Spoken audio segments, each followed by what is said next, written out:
Hello दोस्तों, मैं doctor विजय अरोड़ा के KGMU लखनऊ से। दोस्तों, अगर बात की जाए कि कौन से ऐसे 5 टेस्ट हैं जब भी हम इनको अपने कंप्लीट हेल्थ चेकअप में कराते हैं और इनका रिजल्ट अगर एबनॉर्मल आता है तो ये कहीं ना कहीं हमें ये दर्शाता है कि आने वाले कुछ सालों में हमारे स्वास्थ्य संबंधी जो दिक्कतें हैं, परेशानियां हैं, वो काफी ज्यादा जटिल होने वाली है, काफी ज्यादा बढ़ने वाली है।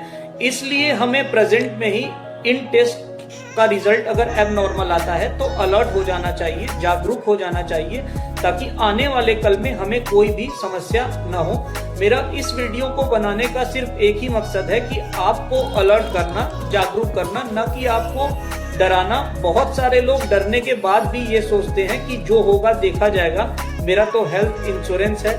लेकिन हेल्थ इंश्योरेंस आपके सिर्फ पैसे का भुगतान कर सकता है, आपके शारीरिक पीड़ा का भुगतान कभी हेल्थ इंश्योरेंस नहीं करता, न कि आपके घर वालों की मानसिक समस्या का कोई भुगतान ऐसा हेल्थ इंश्योरेंस करता है।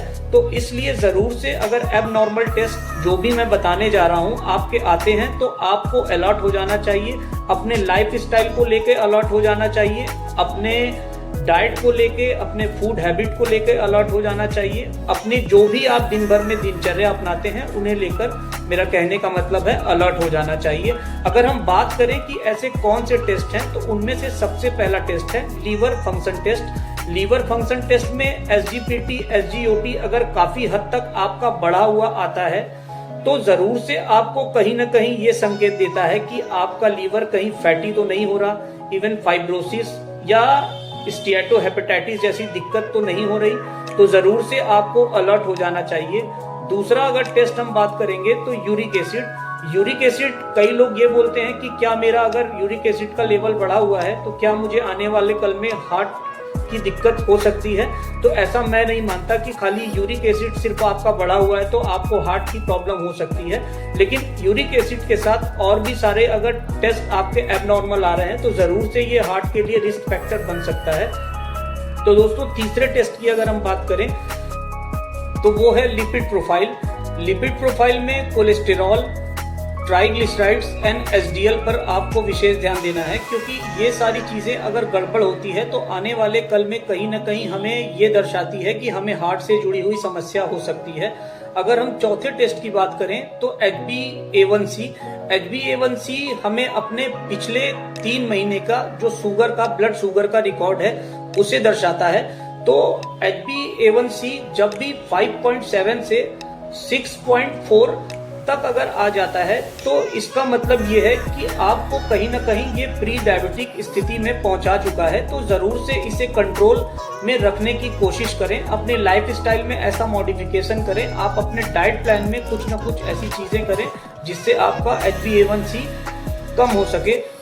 पांचवें टेस्ट की अगर हम बात करें तो पांचवें टेस्ट में मैंने एक वीडियो भी बनाया था HSCRP को लेकर। HSCRP का लेवल जब भी 3 से ऊपर होता है तो कहीं ना कहीं ये आपको पूरी तरह से आइडियल पेशेंट बनाता है हार्ट के लिए।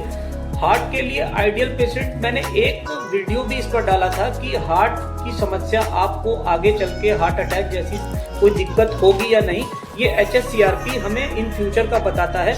लेकिन मैंने ये भी कहा था कि आपका अगर HSCRP का लेवल अगर बढ़ा हुआ आता है तो जरूरी नहीं है कि ये लिख कर ही दे दिया गया कि आपको नहीं हार्ट अटैक आएगा ही आएगा, ऐसा बिल्कुल नहीं होता। लेकिन हाँ, अगर हम एक नॉर्मल व्यक्ति से अगर इसको कंपेयर करें तो इन लोगों में HSCRP जिनमें बड़ा होता है उनमें ज्यादा चांस होते हैं हार्ट अटैक आने के। तो दोस्तों, ये 5 टेस्ट जो मैंने आपको बताए जरूर से आप ध्यान रखिए और लोगों तक भी पहुंचाएं। दोस्तों, अगर हम बात करें कि हम क्या कर सकते हैं अगर जब भी ये सारे टेस्ट हमारे एबनॉर्मल आते हैं, तो सबसे पहला, अगर कुछ हद तक अगर इन टेस्ट में आपकी गड़बड़ी आ रही है तो जरूर से अपने लाइफ स्टाइल में चेंज करने की कोशिश करें। और अगर साथ साथ अगर आप ऐसा क्या खा रहे हैं, डाइट पे भी पर्टिकुलर आपको ध्यान देना जरूरी है। कुछ लोग दूसरों पे डाल देते हैं कि मेरे घर में ऐसा तेल मसाले वाला खाना बनता है तो हम क्या करें, ये सब सारी चीजें, ऐसी बहुत सारी चीजें बोलते हैं। लेकिन दूसरों को ब्लेम नहीं करना चाहिए, क्योंकि घर वाले ही सपोर्ट करते हैं। तो फैमिली के सपोर्ट के मदद से ही आप इन सब चीजों से बाहर निकल सकते हैं अगर आपका टेस्ट एबनॉर्मल आ रहा है। साथ साथ स्ट्रेस, जो कि सबसे बड़ा फैक्टर होता है कई सारी बीमारियों का। तो स्ट्रेस को लेने से बचें, खुश रहें, अपने फैमिली मेंबर से बात करें, अपने फैमिली मेंबर्स के साथ ज़्यादा से ज़्यादा टाइम स्पेंड करने की कोशिश करें और जो भी चीज़ें आपको अच्छी लगती है वो करें और स्ट्रेस से बहुत ज़्यादा दूर रहें, क्योंकि स्ट्रेस ही बहुत सारी चीज़ों का जड़ होता है। और अगर हम बात करें कि हम ऐसा क्या कर सकते हैं, तो साथ साथ इसके अगर आप किसी तरह का नशा कर रहे हैं तो उसे आप पूरी तरह से छोड़ सकें तो छोड़ दें, अगर अन्यथा उसे कम करने की कोशिश करें। क्योंकि कहीं ना कहीं ये देखा जाता है कि जो लोग भी आजकल काफ़ी ज़्यादा यंग जनरेशन है कि जो काफ़ी ज़्यादा नशे में, ड्रग्स में इन्वॉल्व है, तो उन लोगों की अगर हम बात करें, अगर वो लोग अभी से अपने अंदर सुधार नहीं करेंगे तो वो कंप्लीट हेल्थ चेकअप तक की स्थिति में पहुंच भी नहीं पाएंगे, उसके पहले ही उनका बेड़ा पार हो चुका होगा। दोस्तों, मेरा डराने का मतलब नहीं है, सिर्फ और सिर्फ मैं जागरूक करना चाहता हूँ, अलर्ट करना चाहता हूँ। साथ साथ वो भी लोग जो लोग ये सोचते हैं कि देखा जाएगा, तो ये सारी चीज़ें गलत है। दोस्तों, मैं आशा करता हूं कि आपको ये सारी जानकारियां अच्छी लगी होंगी और अगर अच्छी लगी हो तो ज़रूर से इस वीडियो को शेयर करिए। जैसा मैं हर बार कहता हूं कि मैं एज ए हॉबी आपके लिए एक अच्छी जानकारियां लेकर आता हूं, टॉपिक को खोजता हूं कि कुछ ऐसी चीज़ें मिलें जो आपको दी जाए, आप तक पहुंचाई जाए, ताकि आपको भी